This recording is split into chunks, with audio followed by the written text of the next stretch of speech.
Y se nos vino la noche y el coche del taxista, el remisero, del chofer de aplicación pasó a nafta.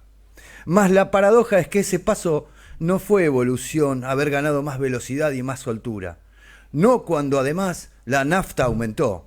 Un cóctel molotov, el cual mejor no malgastar, pues sería una bomba muy cara, que se quedó sin mecha y les impide trabajar o los obliga, casi inútilmente, a dejar aún más la piel en el asiento de lo que ya la dejan sin reparo y hacer la diaria necesaria para subsistir. Vaya mi solidaridad con cada compañero que depende de la hora nulo GNC para lograr la diferencia sustancial. Repito, por si no fui lo suficientemente claro, mi solidaridad con cada compañero y solo con ellos. Con los otros, con los que metieron su desgasificada cabeza en un retrete y sin discernimiento alguno en sorbos colmaron sus vacíos tanques, no con líquido azul de 97 octanos, sino con el amarillento meo de Clarín, TN, La Nación, La Nata, Feynman, Viale o Majul, más un sinfín de sicarios que con método y constancia inocularon tanto odio insubstancial por cada agujero y cada poro, odio por la boca, los oídos, la nariz e incluso por el ano. Dije ano, mejor hablar con propiedad. Los llenaron de odio hasta el ojete y se dejaron llenar y saturar por vacuos, por rotos, por idiotas, por vaguedad, por pueriles, por hombres alienados, miembros de una grey banal y bondi infame. En verdad, me cuesta un tanto ser solidario con quienes tomaron la avenida en contramano. He aquí ahora que casi no puedo serlo con ese tachero o ese remisero o esos explotados choferes de aplicación o el que labura haciendo fletes y que son parte de los 14,5 millones que nos transportaron a todos a esta tragedia sin más destino que el choque, al sentar al volante al enfermo, inútil y perverso de Milei. Hasta el hartazgo le dijimos, no sean bodoques, no crucen en rojo, no muerdan la banquina, usen un poco la razón. Tan solo puedo decirles ahora desde el corazón, jodete. Sí, jodete es lo que hoy te digo. Igual, aunque me cueste horrores y mi desprecio aún sea mayor a mi empatía, les tiendo mi mano. Mas no esperes que te llame hermano aún. Suficiente con que no te considere mi enemigo. Y lo hago porque yo no soy como vos, otario. Yo no celebro la desgracia ajena. No festejo despidos como hicieron los oretes libertarios. No me causa gracia alguna la desdicha de quien fuera, aunque se tratare de un vacío tan querrumbrado como vos. Ni me hago el boludo ante la infamia cruel y criminal de negarle la comida a los hambrientos, como sí lo hacen los de tu cofradía demencial, que como idiotas esperan la mentira matinal del esperpento del psicópata vocero y entonces seguir negando la verdad, para seguir abrevando en el pantano amarillento que te siga llenando cada poro y agujero con su líquido gas de irrealidad. Y se nos vino la noche, noche fría de otoñal infierno, quinta a fondo y caída libre hacia lo hondo. Y se te vino la noche a vos también. El supuesto cambio te está arrastrando al desbarranco. Metiste un cambio y rompiste caja, la chocaste, el paso a nafta te dejó a pie.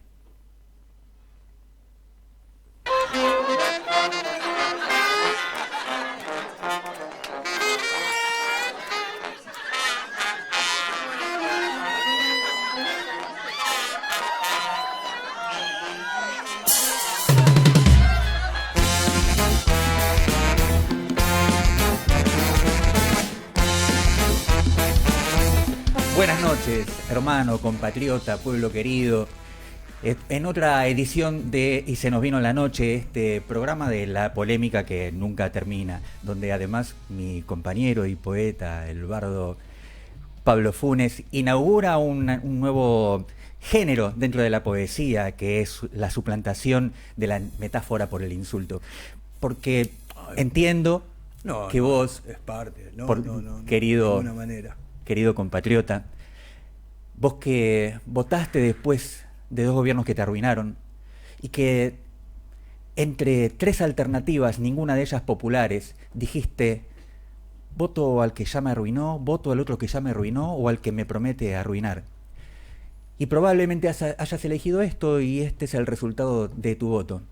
Yo te abrazo porque te entiendo. Yo ya lo dije el otro día. Sí. Yo no los abrazo. Bueno, yo te abrazo. Bueno, yo te abrazo. Es la no. línea de este programa, el encontrarnos, porque alguna vez tenemos que recuperar esa mayoría.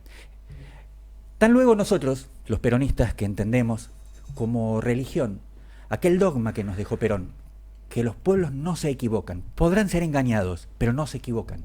Este pueblo ha decidido, después de la ruina, después del desprecio, después de la traición, ha decidido como ya alguna vez lo hemos hablado aquí, pareciera que nunca lo hablamos, como el negro que fue invitado a pelear en Vietnam y cuando se encontró en medio de esa guerra frente a un pueblo aguerrido que estaba luchando por su propia libertad, dijo: ¿para qué me mandan aquí a que me muera? Y se pegaba un tiro en las patas para ver si se podía ir, si podía conseguir la baja, que a veces se llevaba la pierna y a veces también se le llevaba la vida. Esas apuestas que se hacen en un momento de desesperación.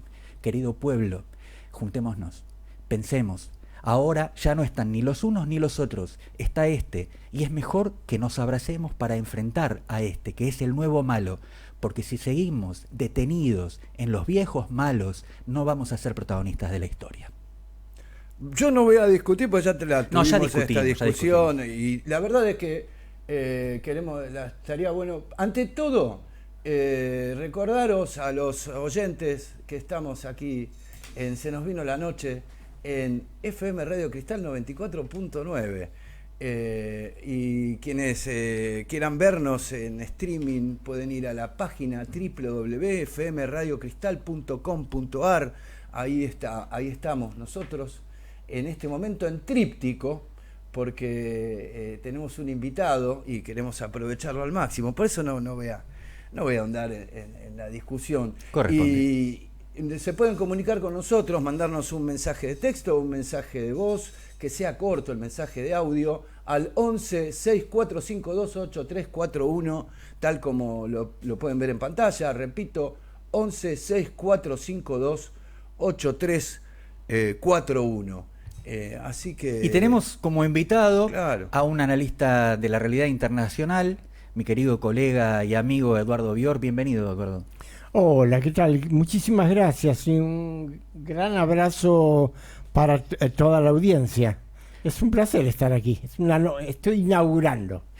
Bueno, muchas gracias por haber venido. Eduardo Bior, tuvimos ocasión de conocernos en círculos, digamos, de intelectuales preocupados por las ideas y por la Argentina, y siempre, desde el momento en que lo escuché hablar, me llamó la atención su enfoque, su mirada inteligente y sobre todo su capacidad elocuente de compartirlos con nosotros. Era una especie de vocero del panorama. Cuando algunos nos equivocábamos mirando el foco, él era capaz de ampliar la mirada y decirnos dónde estaba el contexto de aquello que estábamos mirando.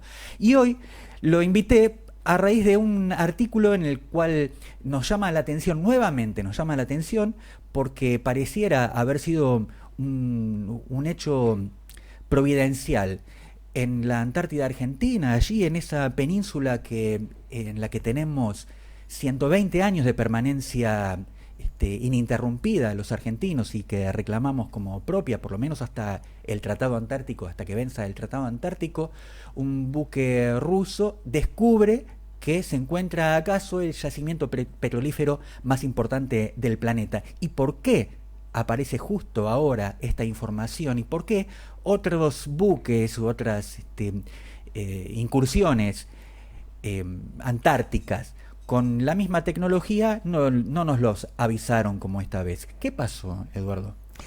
Mira, para empezar hay que recordar que ese buque que se llama Académico Alexander Karpinsky, que es un buque del Servicio de Investigación Geológica de la Federación Rusa, hace 3 años que está haciendo expediciones en esa zona. O sea, no es una novedad. Uh-huh. Pero también hay que recordar, voy a ir directamente al final de la historia, hay que recordar que desde el lunes pasado hasta el lunes de la semana pasada, perdón, uh-huh, hasta mañana, está sesionando en el sur de India, en el estado de Kerala, la conferencia consultiva del Tratado Antártico. Con representantes de los 56 países signatarios del Tratado Antártico y la Comisión de Auditoría Medioambiental, de Evaluación Medioambiental, así se llama. Así que empecemos a juntar las cosas para que nos llame un poquitito la atención esta noticia. Para empezar,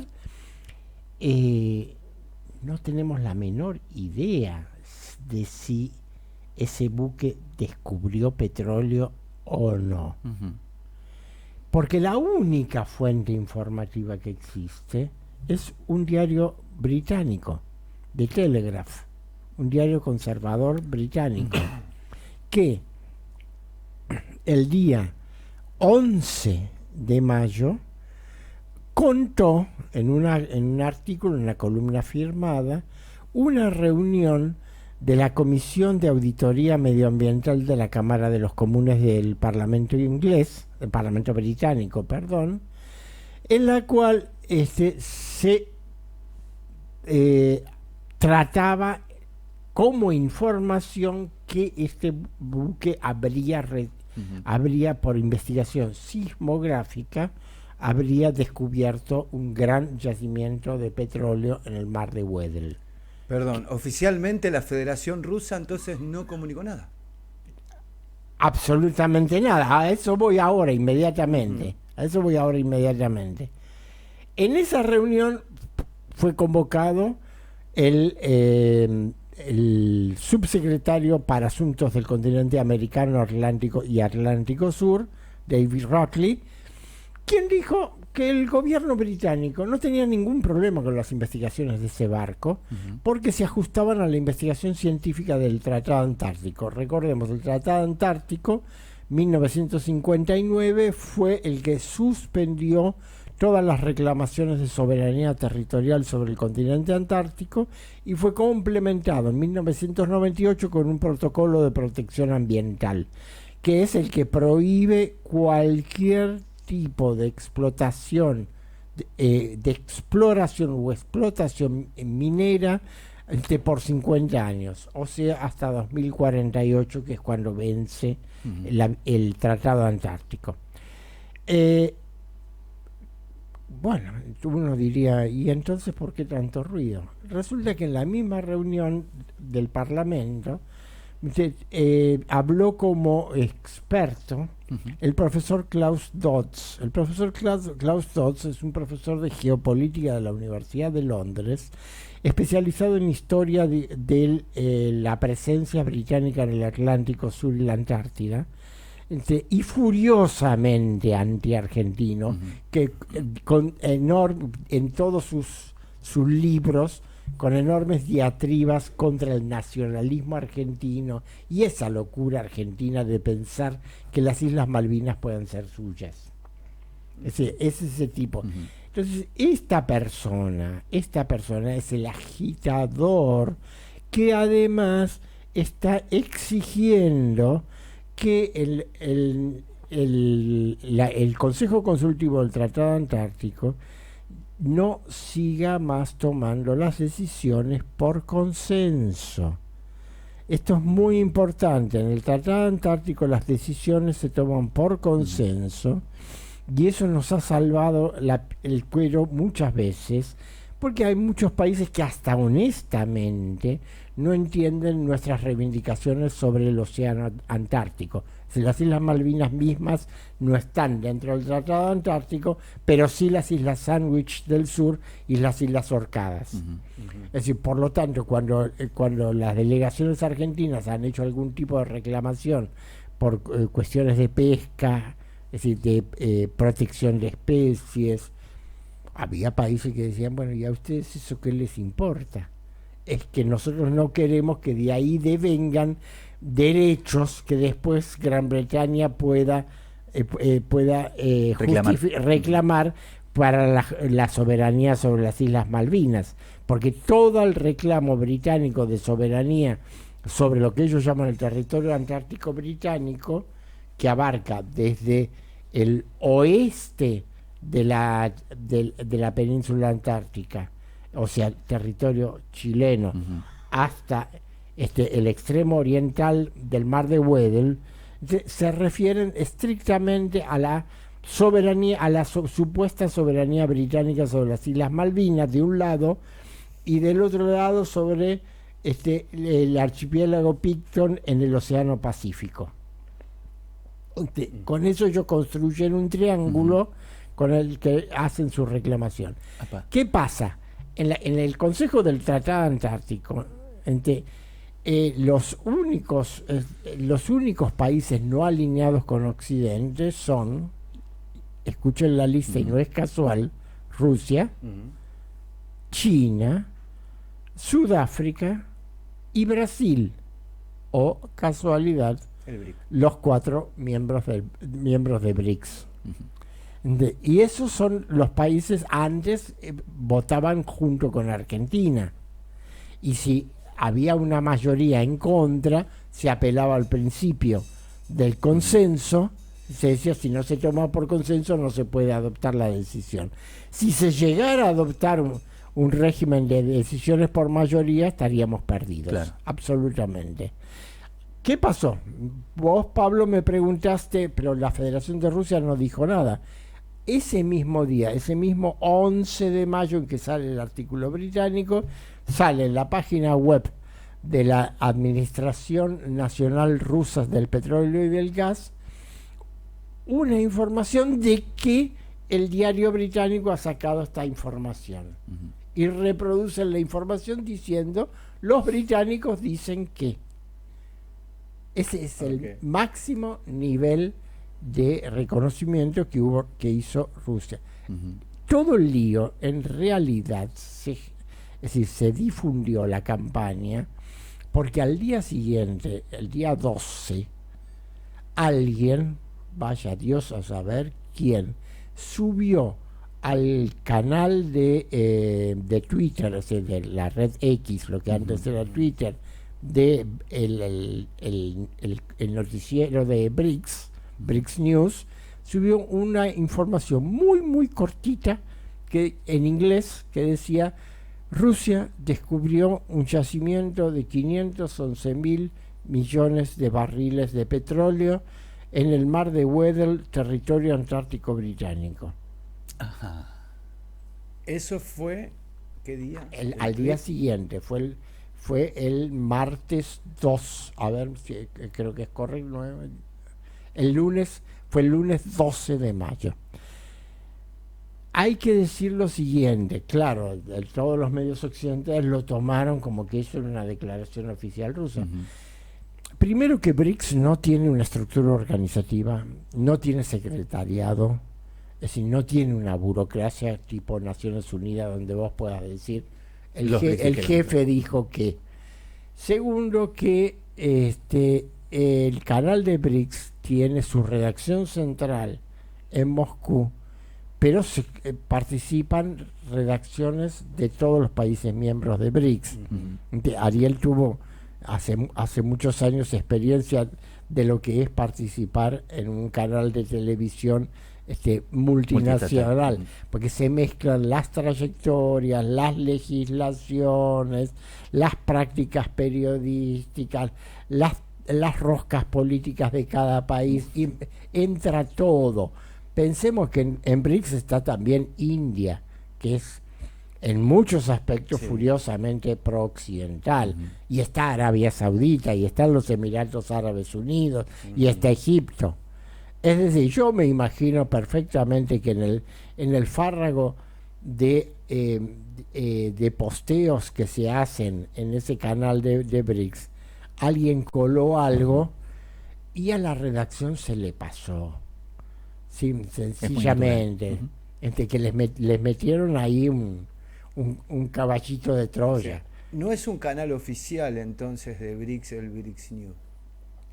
Sí. ¿O es un canal oficial, lo que pasa es que está al nivel de la organicidad que tiene BRICS. Claro. Como yo explico, BRICS no tiene secretariado permanente. BRICS no tiene, es muy poroso. BRICS no tiene burocracia. Claro. No tiene burocracia propia. Es decir, cada país para temas muy específicos aporta. Ahora que están discutiendo el tema de la moneda de cambio, de la moneda de intercambio, Se sientan los expertos de los ministerios de finanzas y charlan, pero no es que hay un grupo de trabajo BRICS que hace tal cosa. Los grupos de trabajo son siempre ad hoc para una determinada materia. Sí. Entonces, para terminar esta historia semipolicial, ¿qué es lo que hay detrás de esto? Detrás de esto hay primero una maniobra anglo-norteamericana para llevar la confrontación mundial a un organismo que hasta ahora se venía salvando como organismo técnico, como es el Consejo del Tratado Antártico. Y segundo, de paso, jugada de taquito, teniendo en cuenta el alineamiento totalmente pro-occidental y pro-británico del gobierno argentino, es muy probable, yo me lo imagino, aunque esta reunión de India es confidencial, nos enteraremos después de mañana lo que se discutió, que el gobierno argentino se haya alineado con las potencias occidentales para condenar a Rusia por violar el Tratado Antártico haciendo exploraciones hidrocarburíferas, etcétera, etcétera. Con lo cual, si la delegación argentina hizo eso, le está dando un montón de argumentos a Gran Bretaña para su reclamación de soberanía sobre las Islas Malvinas y el Atlántico Sur. ¿Cómo se interpreta esta maniobra en el concierto de las políticas exteriores del gobierno de Milei, que tantos problemas nos trajo en tan poco tiempo? Es absolutamente coherente, porque yo colijo que la política exterior del gobierno de Milei está destinada, número uno, a aislar a Argentina de todo el mundo, para hacerla, más vulnerable. Segundo, alinearla detrás de Estados Unidos, sobre todo de Gran Bretaña y del actual gobierno israelí. Tercero, al romper las relaciones con todos los interlocutores habituales de Argentina, incluso estoy pensando en el actual cuasi ruptura de relaciones diplomáticas con España, se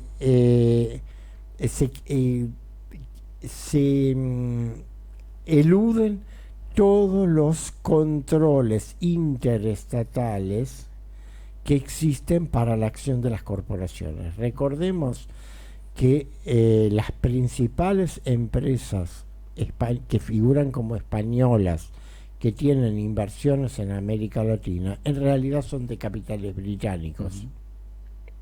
Es decir, por ejemplo, Banco Santander, claro, Telefónica, Bilbao Vizcaya, y hasta la misma Iberia, línea aérea. Hasta la línea, incluso AUSA. Entonces, lo que queda es un cumplimiento casi perfecto de los tratados de Madrid y de Londres de 1990, los que firmó Cavallo, los tratados de rendición de Argentina.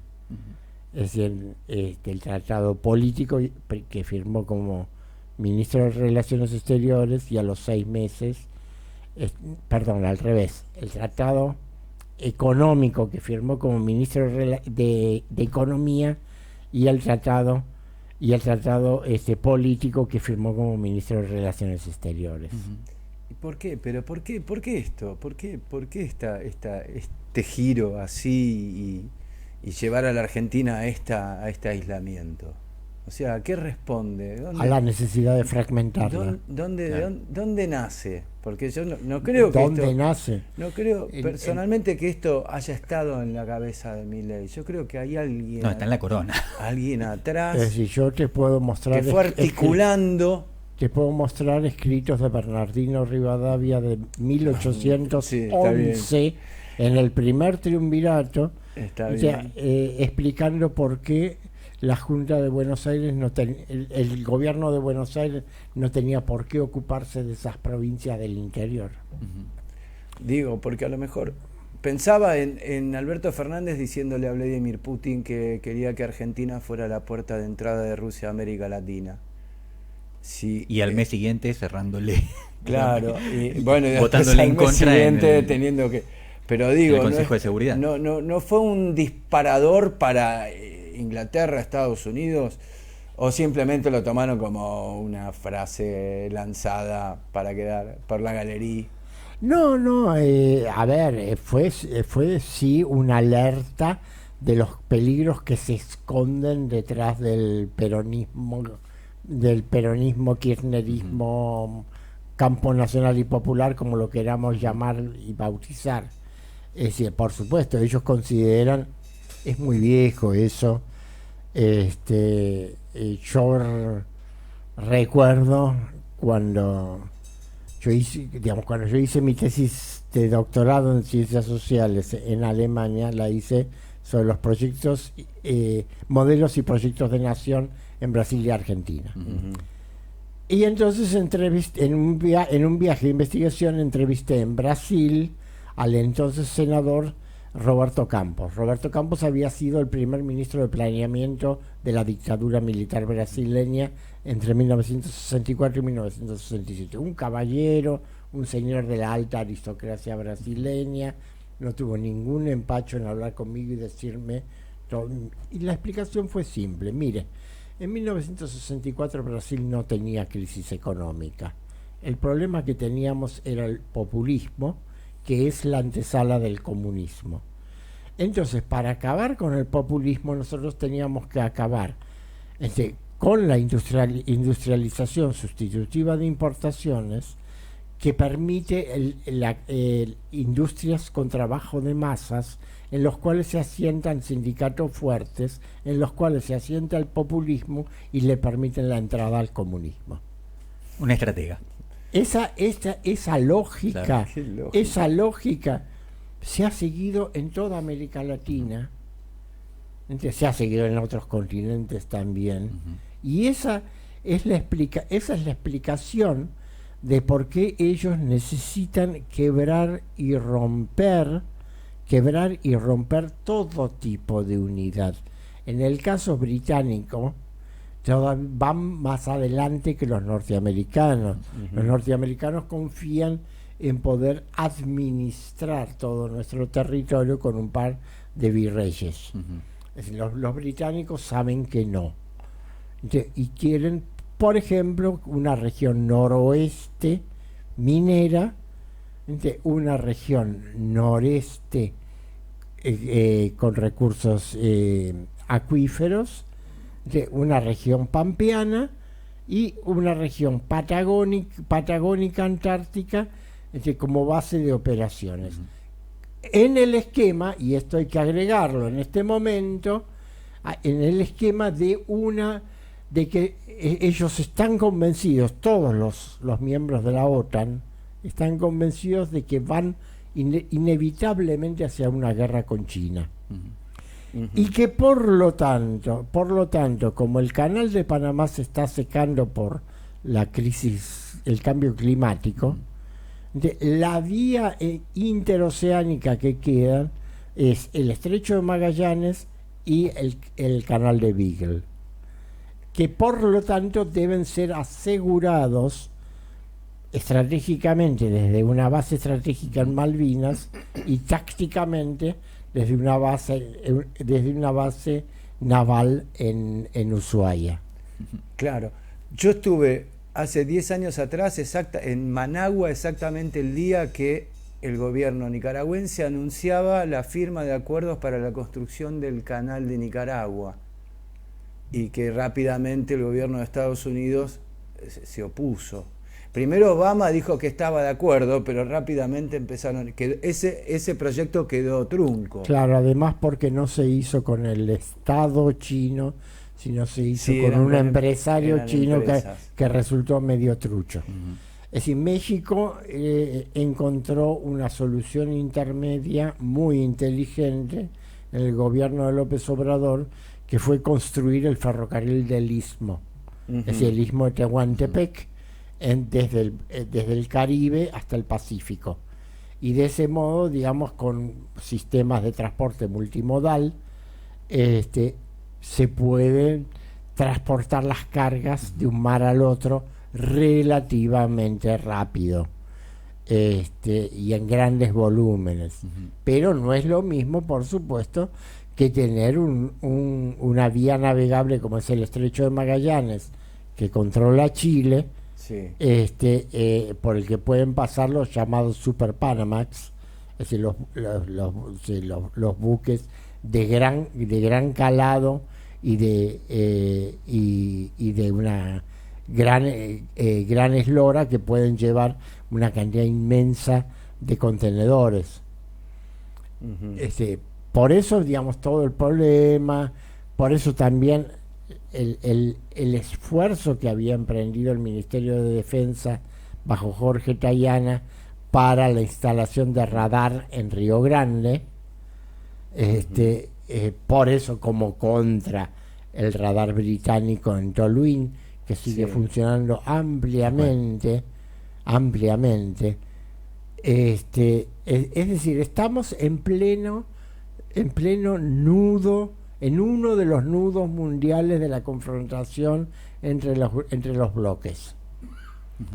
Y en lugar de estar en ese nudo parados, atentos y vigilantes, estamos con las manos y los pies atados, esperando a ver qué es lo que hacen unos u otros con nosotros.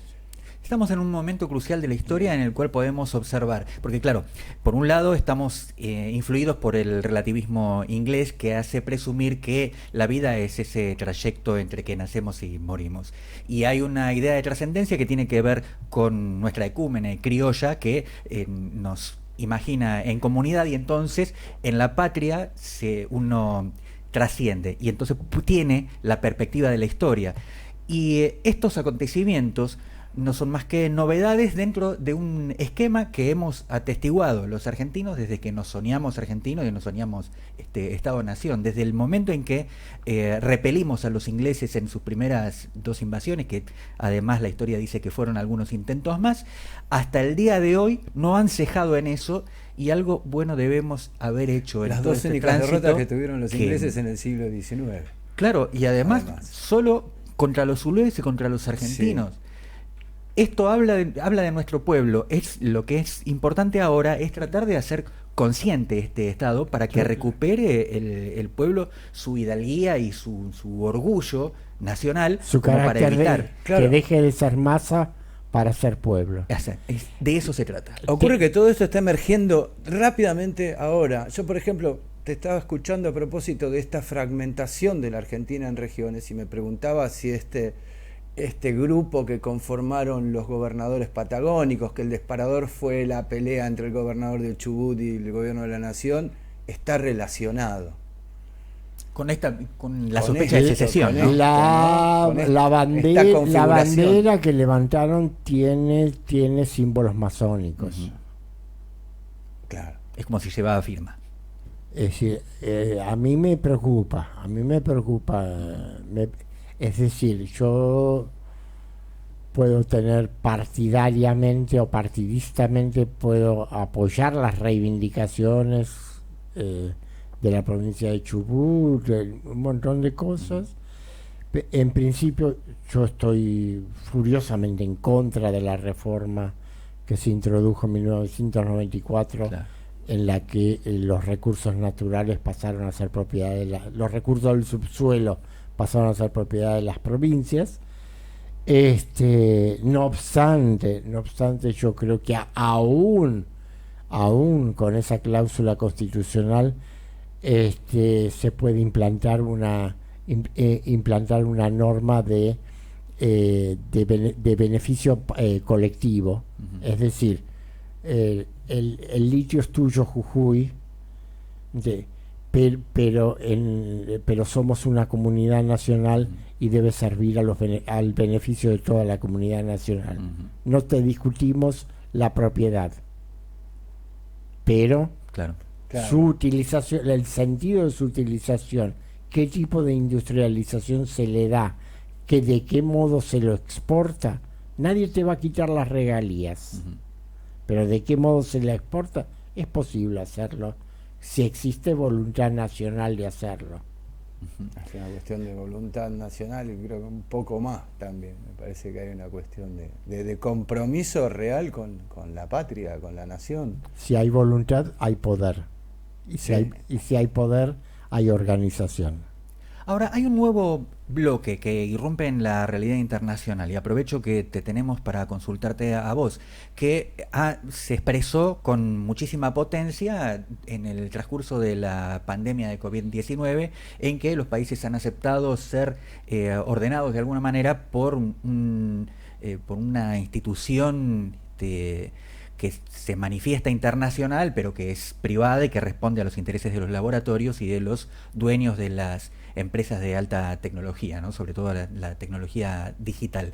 Este nuevo poder, ¿de qué manera está influyendo, que a mí me despierta las sospechas concretas de que del mismo modo que a fines de la década del 80 quisieron inmediatamente fundar una vidriera para mostrar el consenso de Washington, y ahora pretenda también en la Argentina inaugurar una vidriera sobre el imperio de la tecnología de quinta generación y de la inteligencia artificial.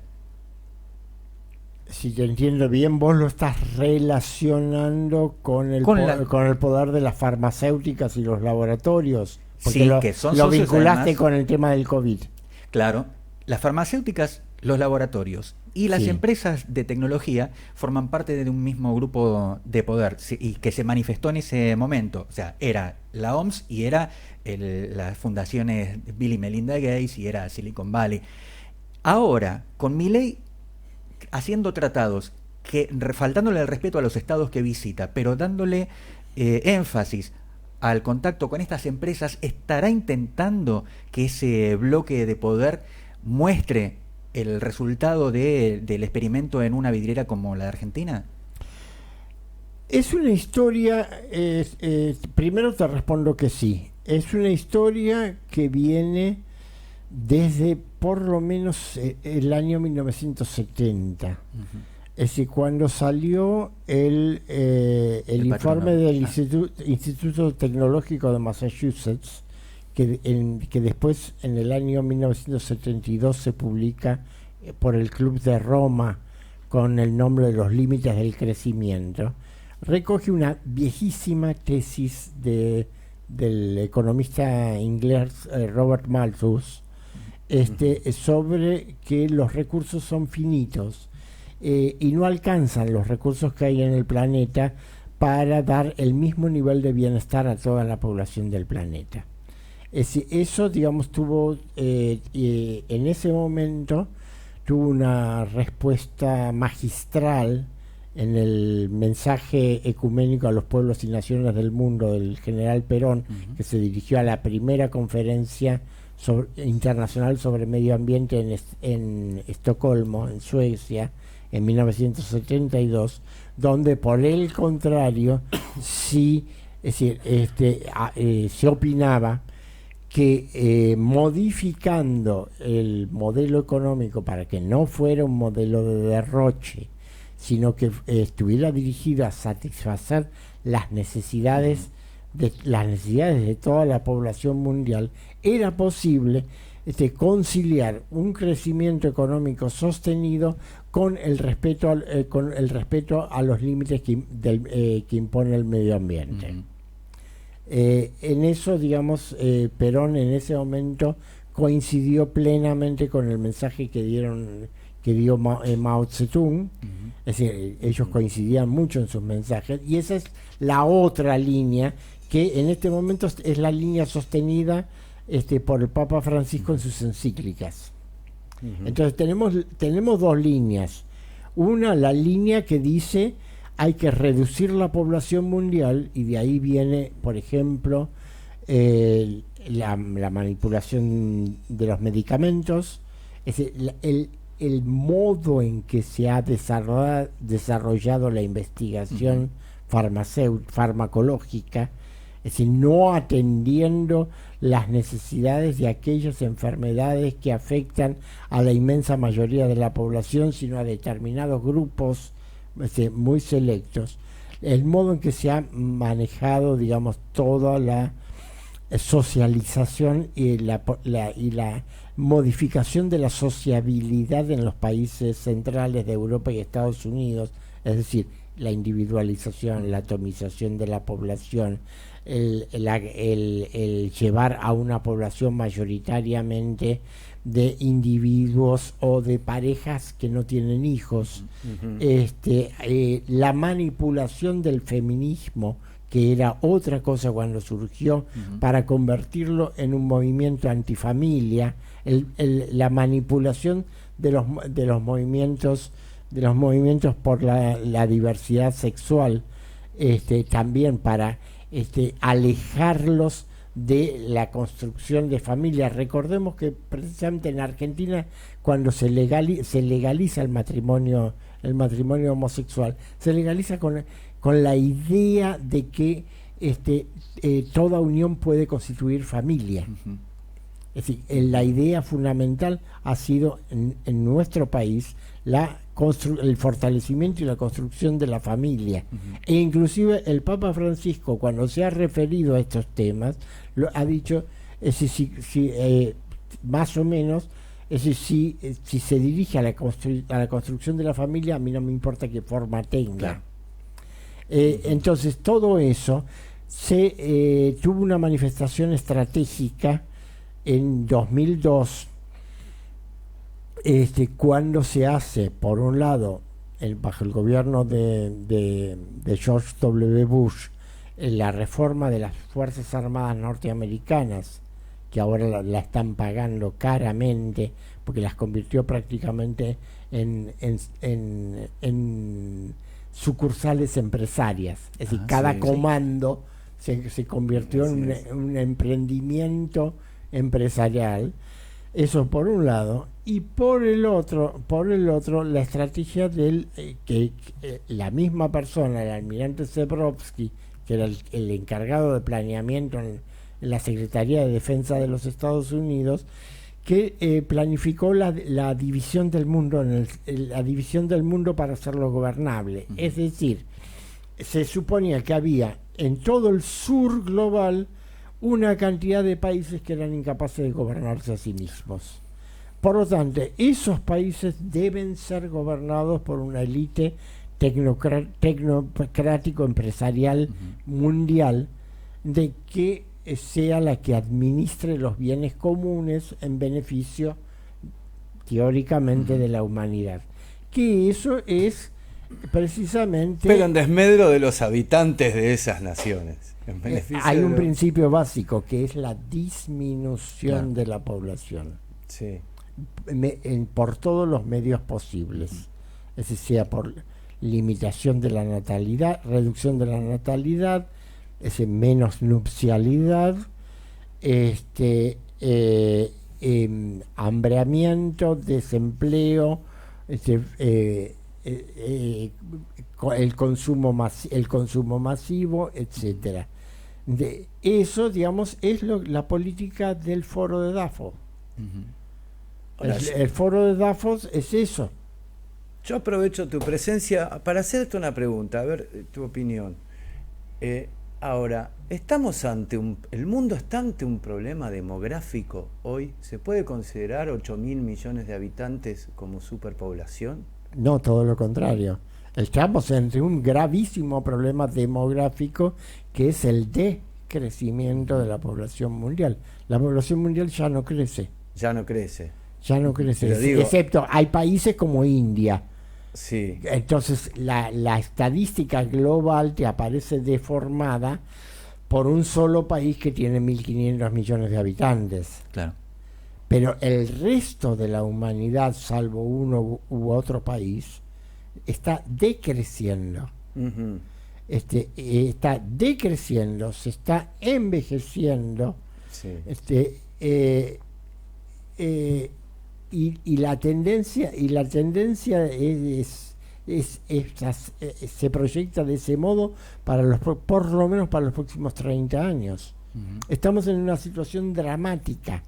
¿En cuál sentido? ¿Cuál sería lo dramático? Y lo dramático es que con una población crecientemente envejecida, dentro de 10, 15 años, en muchísimos países, Argentina entre otros, no vamos a tener quien esté en condiciones de trabajar para alimentarla. Claro. El plan es perverso, porque además es decir, se ha roto el pacto intergeneracional. Claro. Sí. El resultado es que quienes se quieren apropiar de todos los bienes que quedan en el mundo lo van a hacer a costa de la falta de desarrollo, la de producción, la muerte de los más vulnerables.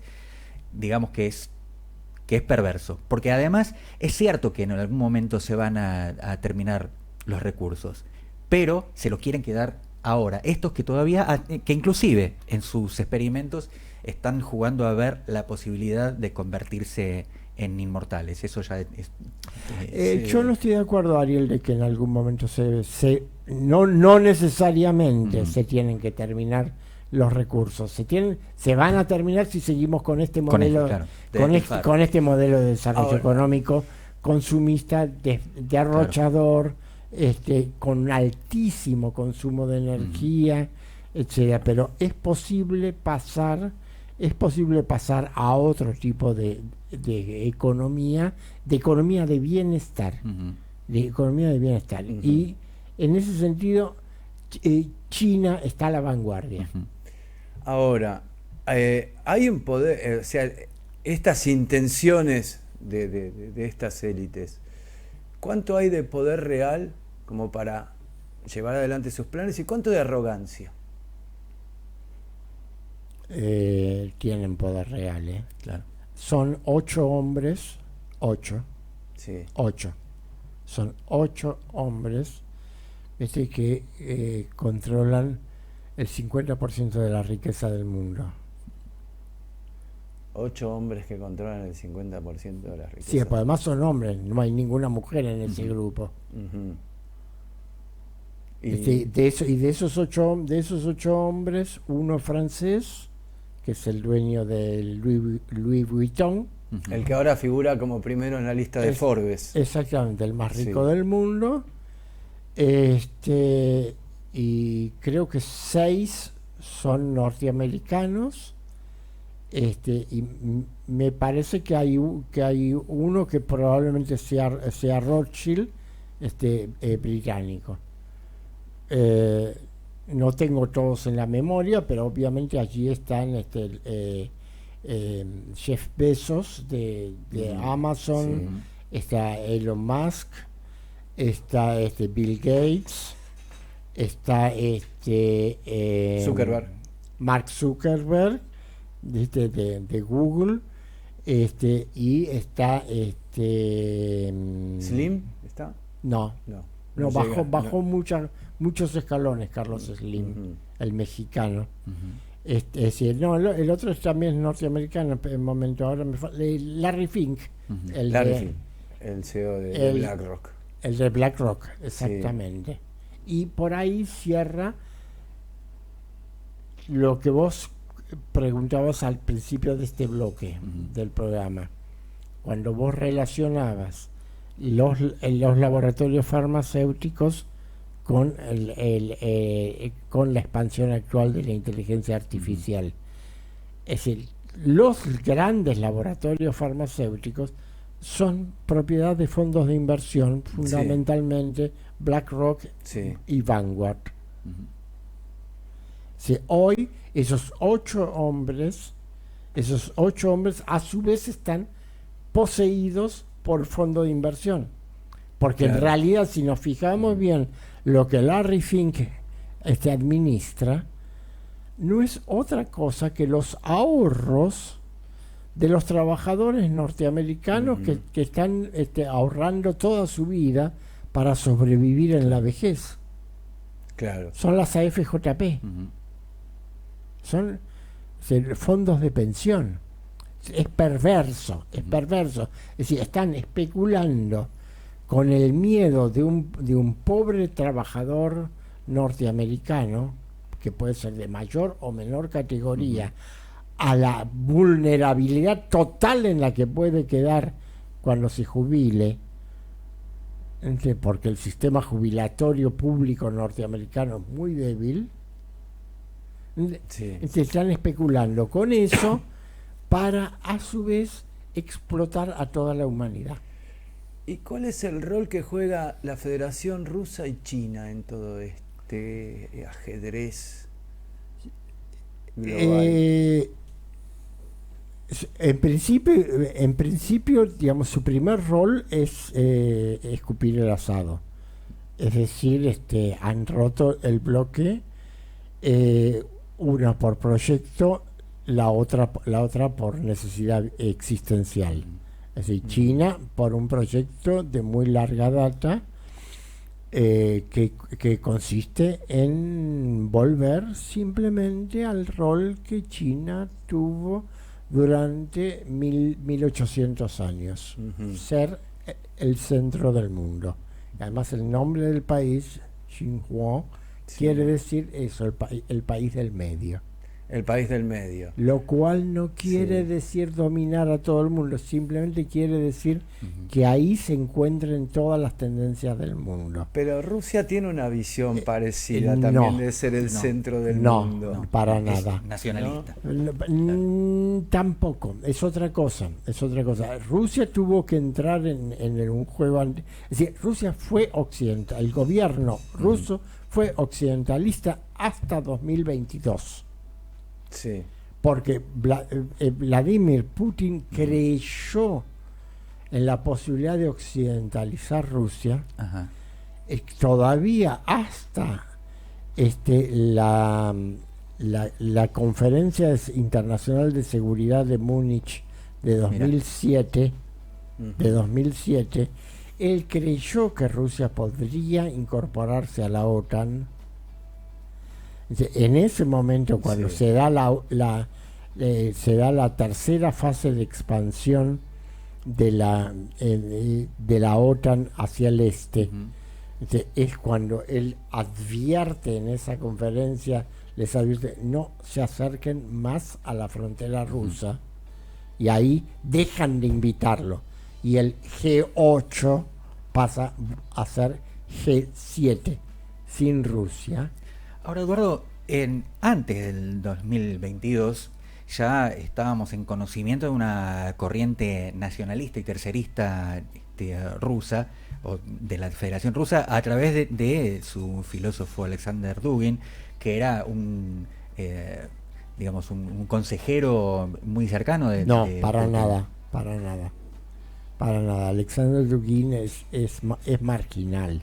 Es decir, es una persona brillante intelectualmente, pero él representa una línea dentro de Rusia, que es precisamente la línea de la vuelta a las fuentes de la ortodoxia rusa como forma de reconstrucción del espíritu ruso como diferente a Occidente. Y por eso yo te decía que no es nacionalista, sino que lo que ellos postulan es la construcción de un estado civilización.